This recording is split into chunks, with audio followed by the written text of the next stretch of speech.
Hello and welcome to A Family Business with Andy Seeley with Creatively Disruptive. And today we have a very special guest in Robin Joens. I've known Robin personally for a couple of years now, Robin, isn't it? I think 2 or 3 years. 2 or 3. And, she's running a great little business and we're having an opportunity to talk to her all about Somersaults Gymnastics in Cedar Rapids, Iowa. I'm actually going to be there tomorrow, sitting in a hotel room probably, getting ready to do a lecture in the Region 4 Gymnastics Congress.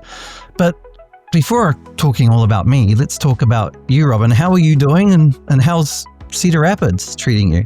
Doing great. We're starting our summer classes and, all the schools just got out about a week ago. So we're getting the summer stuff rolling and, the weather's starting to get nice here. So lots of good things going on indoors and outdoors. Cool.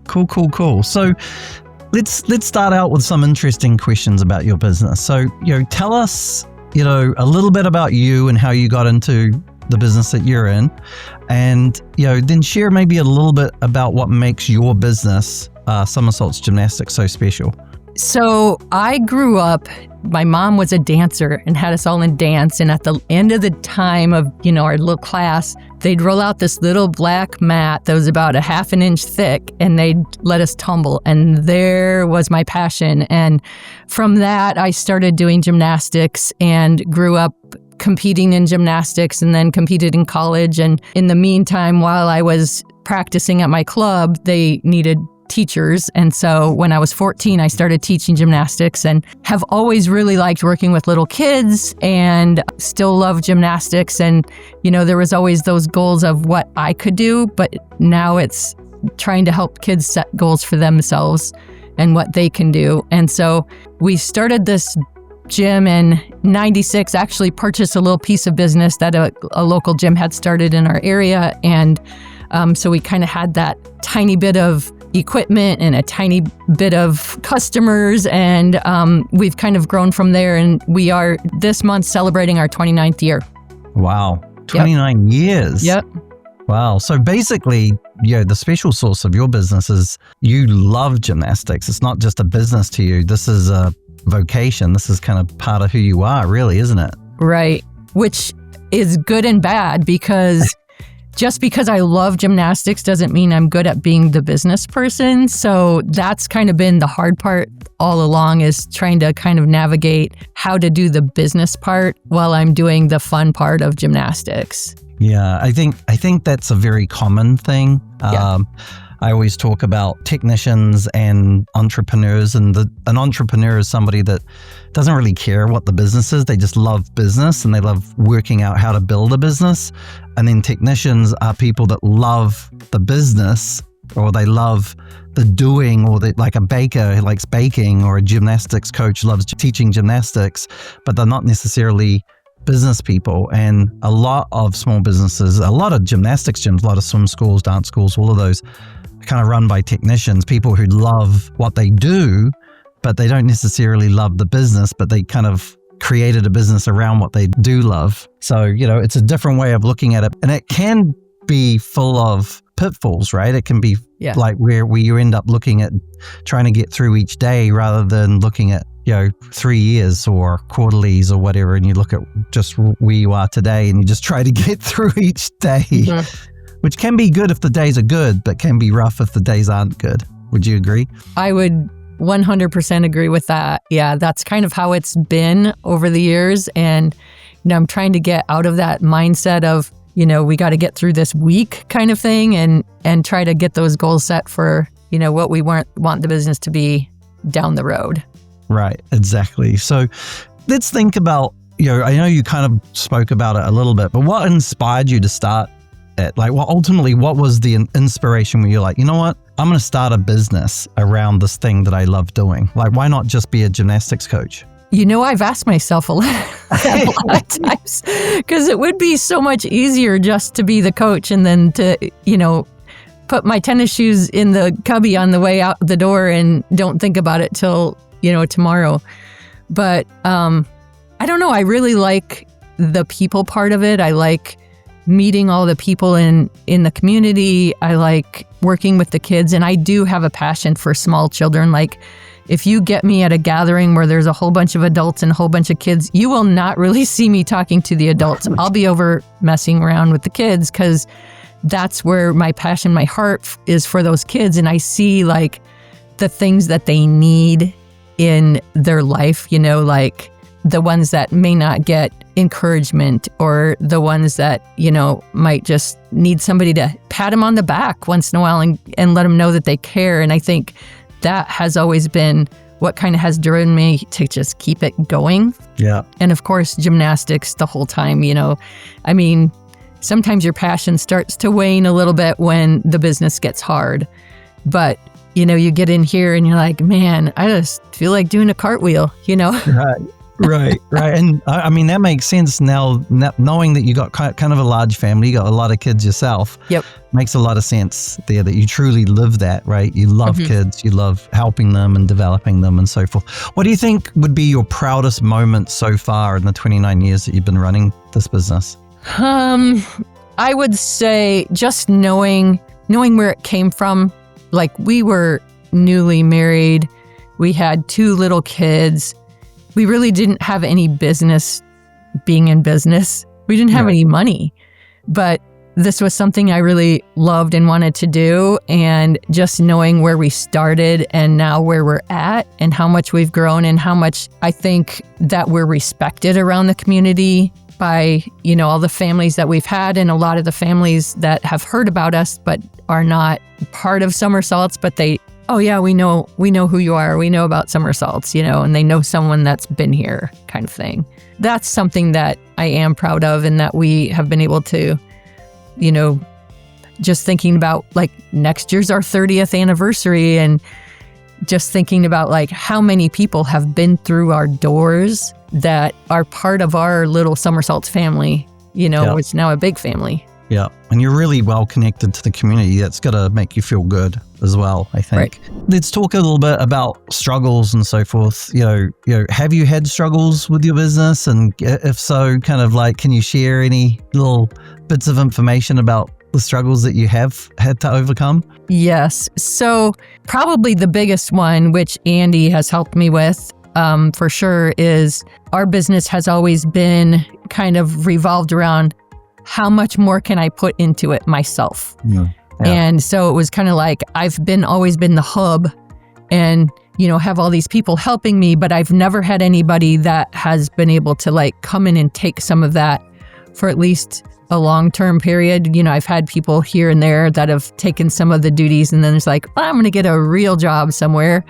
And, you know, they go off and work in a big business somewhere or whatever. But Andy has helped our gym to kind of just like be able to split a lot of those duties out and make it so that it's not just me. It's not the Robin show. And I've never wanted it to be that, but that's kind of what it has been. And I have been able to back off and let other people kind of drive the bus a little bit. And it has made a world of difference in the stress levels in my life.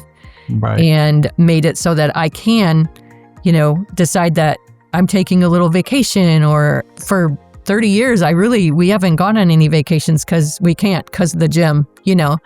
But I think now I feel a little bit more freedom in that kind of thing because we have some great staff and people that can do all the things when I'm not here. Right. And I think when we first met, the feeling of being the hub, I think I even said this, it's like your tank was empty.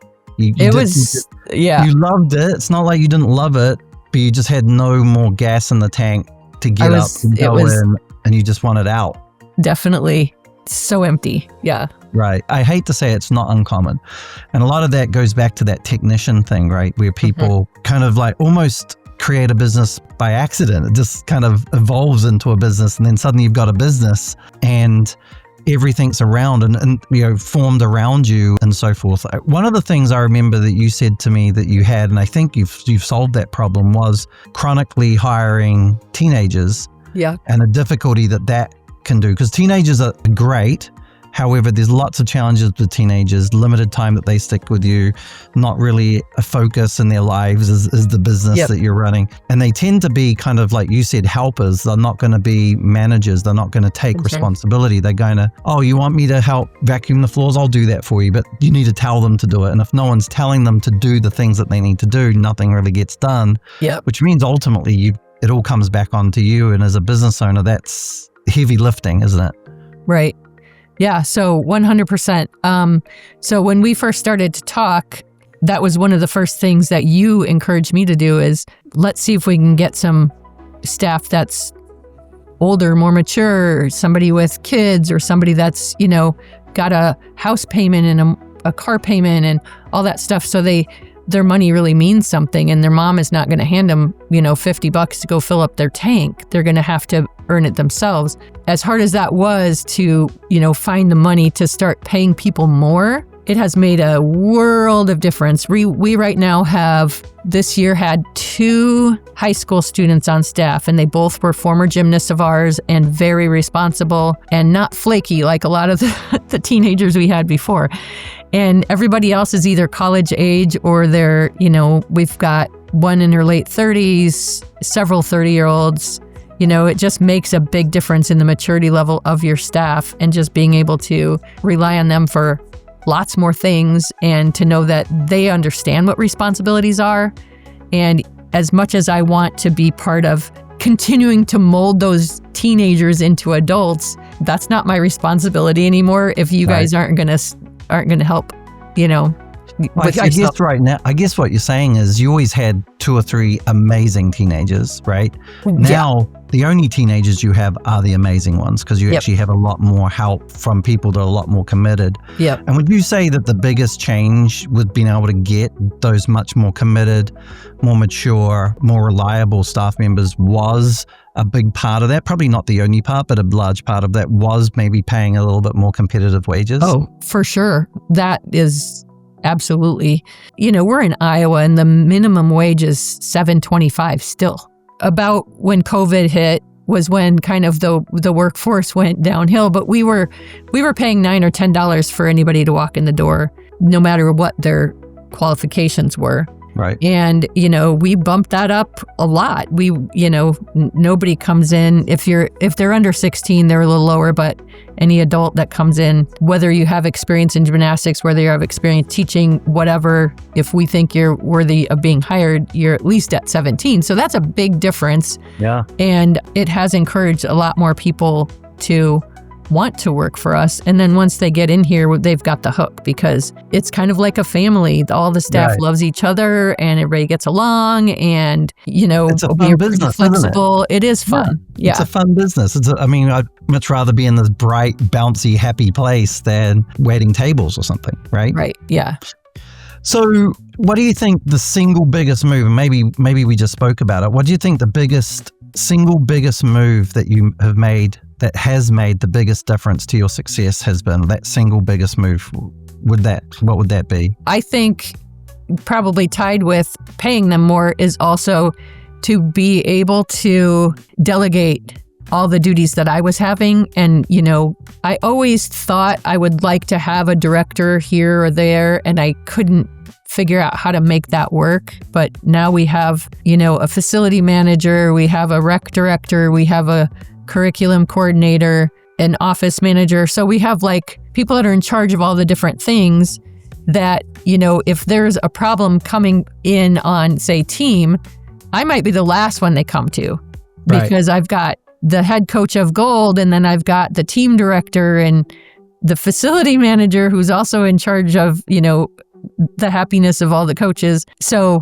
it has to go through a lot of fences before it gets to me. And I think that has not only made it easier for me, but I think it's better for the entire business because now it's not relying on one person's presence to do all the things that we do. So that has been. And that probably, you probably couldn't do that back when you had majority teenagers. You probably couldn't delegate those kind of things. You had to upgrade the quality of your staff, and then that allowed you to actually delegate some of those responsibilities, right? And now you get people that are looking for I want a job that is going to be able to give me lots of hours. And, now it's not just somebody that wants to work one night a week for 3 hours. They want, 5 nights. In the old days, that would be 3 people. The proof in the pudding for me is when I first met you, you didn't have that big smile on your face. No. When I first met you, you had the look on your face. I was in a really hard spot, I think, and I was feeling like very defeated, and we had been, had somebody try to pull the rug out from underneath us in our community, and it boomeranged on them. But, it was 8 years of a struggle trying to fight against somebody that didn't want us to be around and wanted to put us out of business for no reason other than they just weren't nice. What I like about what you've done in a real strong sense, Robin, is you've kind of put a little bit of strength into your business. Your business is a bit more muscular. It can take a little bit of the knocks, and there's going to be knocks, there's challenges, economies, competition, all that kind of stuff happens. But when you focus on the staff, you upgrade the staff, you do everything, and you kind of build a little bit of resilience and strength into your business. And strength that doesn't just come from you, which can be so draining, right? If you're constantly having to deal with all the things that we have to deal with as business owners. And it's not just gymnastics, Jim, it's just business across the board is a constant battle. And when you've got a strong team of people, it builds that musculature to the business, which allows you to take the knocks and when you've got opportunities, to take those opportunities and to be strong and flexible and all of those good things that a healthy business should be. And I think you've done a really good job of making those changes. Whilst I'll take some credit and maybe giving you the thoughts on it, you had to implement it. That's the key. A lot of founders of businesses find that really hard because they feel like they've got to be in the middle of it all. And I think that was a struggle for you a little bit, but I think you realized I am the middle of it all, but I don't need to be doing it all. Yeah. Right. And there was a point of, at the beginning is, I'm the middle, but I need to be. And then, as years went on, it's like, I'm the middle and I wish I wasn't, but I don't know what to do about it. And then you'd get somebody to help, and then it didn't stick. And so then I'm back to the middle. So I pick up whatever I had handed off. And that happened for many years until, I think when we got the better staff, we have more people that are reliable. And that was definitely... It's so good. It's so good. I always tell people that this process that we've put people through and that what you went through with me works 100% of the time, because it does. It works 100% of the time. But it works 100% of the time when someone like yourself, Robin, kind of buys in and goes, okay, this makes sense. I need to do it. I think you were at a stage where you were kind of like, either this works or I'm getting out. Yeah. Right. You're like, something's going to change. Either I'm no longer in gymnastics. I think I remember actually sitting down with you, having breakfast with you once. And you actually said, I still love it. I just don't have the energy for it. Yeah. And, I think it was good for you to see that you could have both and you didn't have to give it up. You didn't have to move on. I know we were talking about, potentially even being partners with you. But the reality is, for me, what I love is helping people like yourself actually rediscover why you're in the business and allow you to have the best of both worlds, because you can literally have your cake and eat it too. And I feel like you're getting to that point.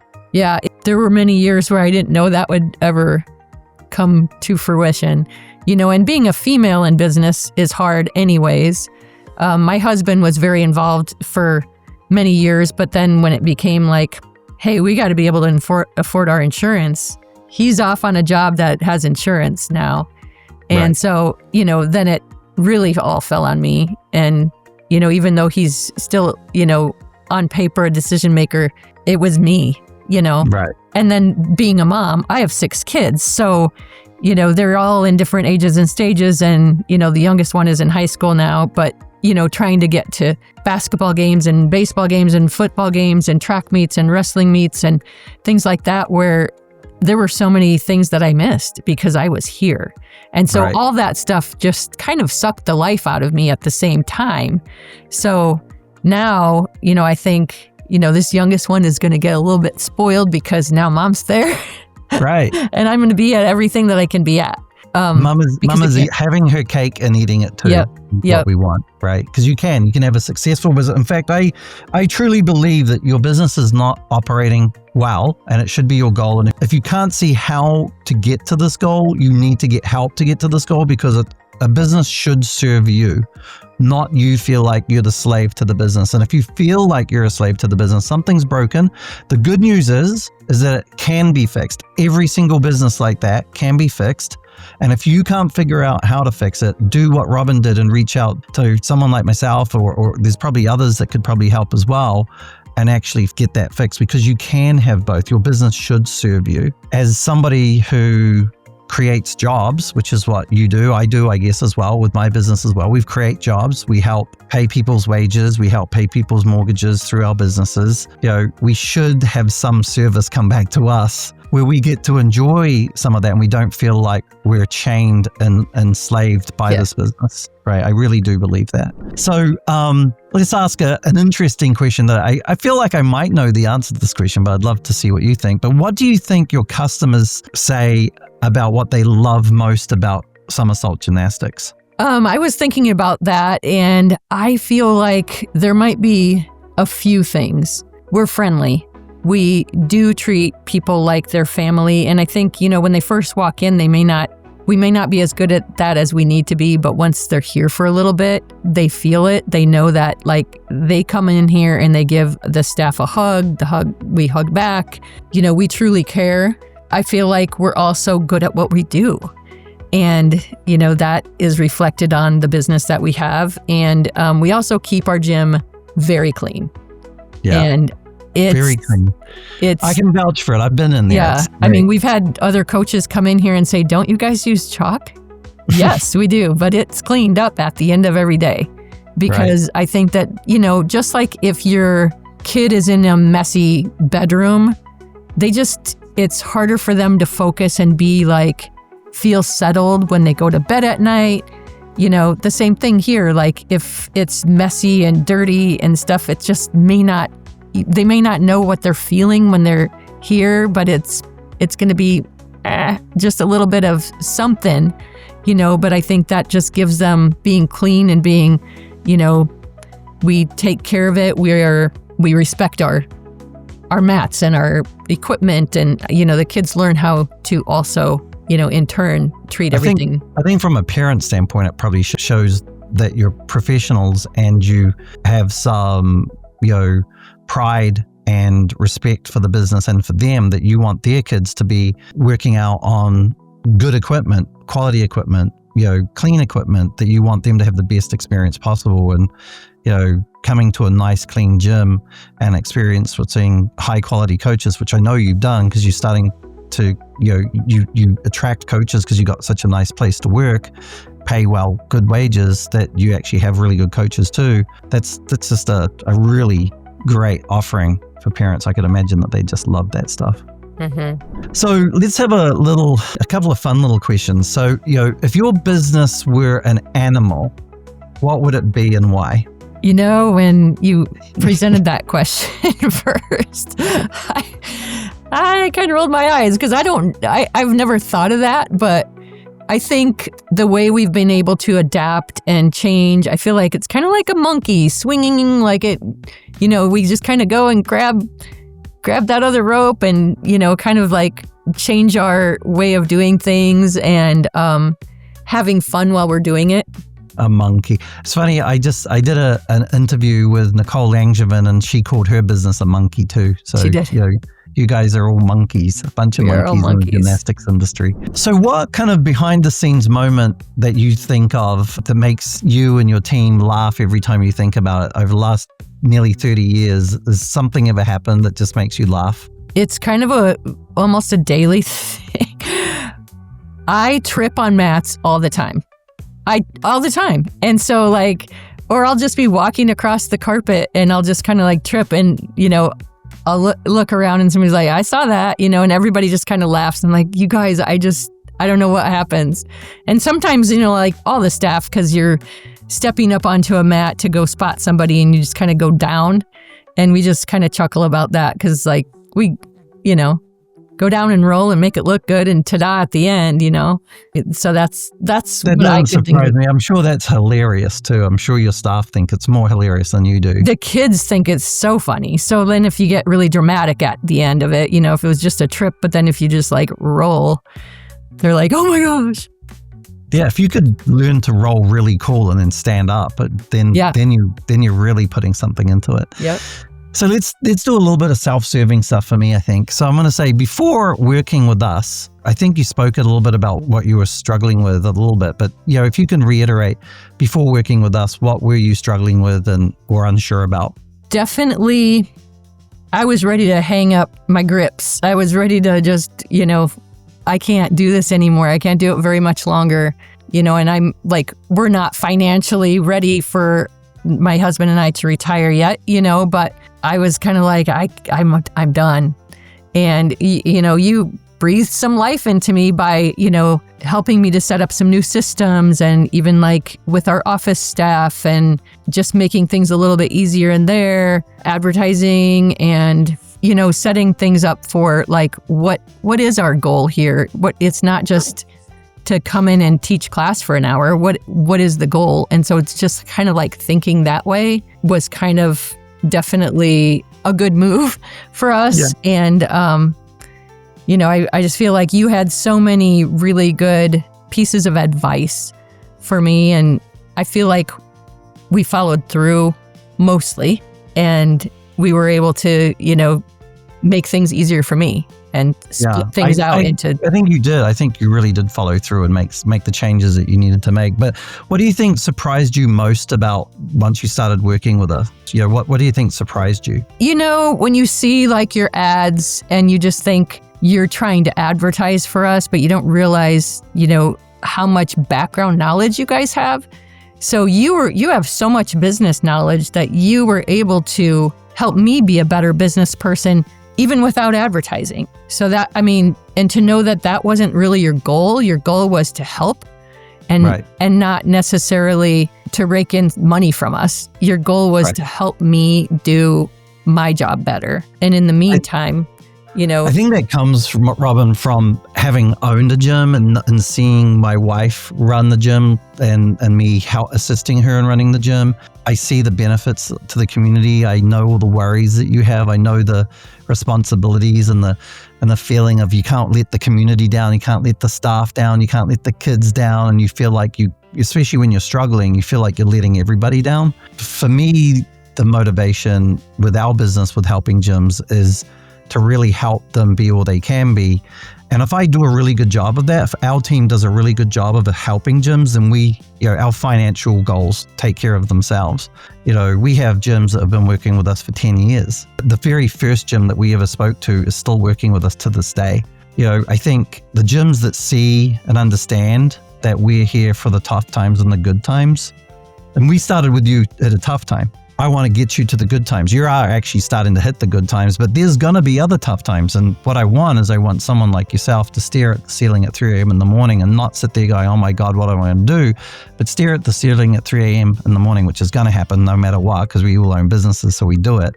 But stare at the ceiling at 3 a.m. and go, you know what? Hey, I'm going to reach out to Creatively Disruptive and the team there and Andy, and we'll see what we can do to overcome these things that are stressing me out. And that's what I want gym owners to have. And my hope is that you guys feel that. So how was working with Creatively Disruptive change your business, even from just a day-to-day standpoint? I know you've spoken about a lot of stuff, but just from a day-to-day standpoint, what changes have you seen? I would say, just like you got us started on sales message, which is like a texting, where we can communicate with people the way they want to be communicated with, and not necessarily waiting for a phone call or an email. And it's interesting how that has changed over the years and how we weren't moving with that, So I think that was one of the big things, because everything's email, but then people are, these 28-year-olds are like, I don't like email. I'm not going to answer it. I'm not going to look at it, Right.